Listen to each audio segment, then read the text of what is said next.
Bonjour, dans les statistiques de vos emails, newsletters ou autres, vous pouvez, par exemple, avoir tous ceux qui ont cliqué dans un lien.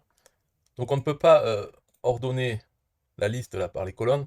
Par contre, ce bouton filtrer par permet de dire, par exemple, on veut que cliquer ceux qui ont cliqué. Voilà.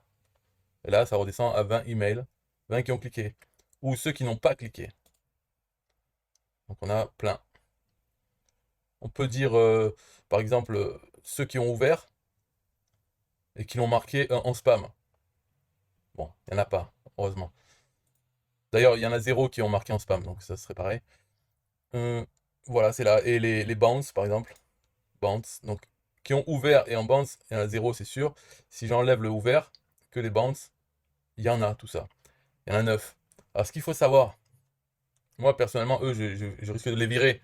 Parce que ce qu'il faut savoir, c'est que quand on va dans la liste des contacts et qu'on filtre tous ceux qui sont en bounce, ils vont pas apparaître ceux-là.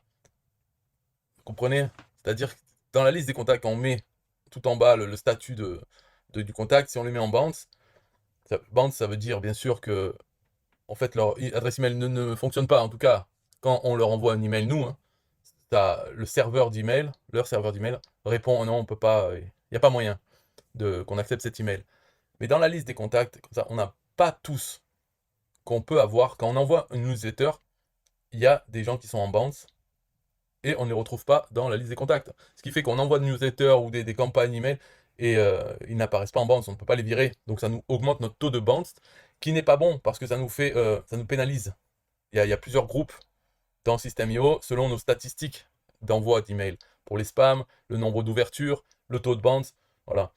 Donc peut-être que System.io considère dans la liste des contacts que quelqu'un est en bounce si il y a eu peut-être 3 ou 4 essais d'envoi et qu'il est en bounce à ce moment-là, alors ils le mettent. Peut-être qu'ils ne vont pas le considérer en bounce si et ça ne se passe qu'une fois. Mais si vous ne voulez pas attendre qu'il y ait 4 envois où il y a des bounces, vous pouvez sélectionner là, tout cela, les bounces, et les virer. Alors pour les virer, on ne peut pas le faire comme ça tout d'un coup. Il faut ouvrir chaque contact et le supprimer. Parce que il faut savoir aussi, il y a certains, par exemple, Hotmail, Outlook, La Poste, Free, Orange, tout ça, eux, ils sont connus pour faire chier. Et donc, ils ont des filtres anti-spam trop stricts. Donc, ceux-là, carrément, faut les virer, ça va apporter que des problèmes. Euh, Gmail, ça passe. Donc, autant les mettre. Et après, ceux qui ont un email professionnel, tout dépend vers où ça va ensuite, comment c'est traité. Là, par exemple, il y en a un, robe-d'un-jour.com, il apparaît en bounce. Peut-être qu'il a un filtre anti-spam trop strict aussi. Parce que tous ces gens, c'est des gens qui sont inscrits, qui veulent bien recevoir mes emails. Alors si après leur messagerie les refuse, eh ben, c'est la messagerie qui fait pas son job vraiment. Et les personnes qui sont sur Orange machin, ne s'en aperçoivent pas, peut-être. Mais en tout cas, c'est quelque chose, il faut savoir, la poste, tout ça, c'est pas bon. Parce qu'on peut pas, on n'est pas à mettre, c'est comme si le facteur décidait, il regarde les lettres qu'on reçoit, il dit, ah non, celle-là, non, je vais pas lui mettre dans sa boîte aux lettres. C'est du spam ou c'est pas bien, je l'aime pas, cette lettre, donc je la mets pas et je la mets à la poubelle. C'est ça que font les messageries. Alors qu'ils devraient avoir un dossier spam où ils mettent tout dedans.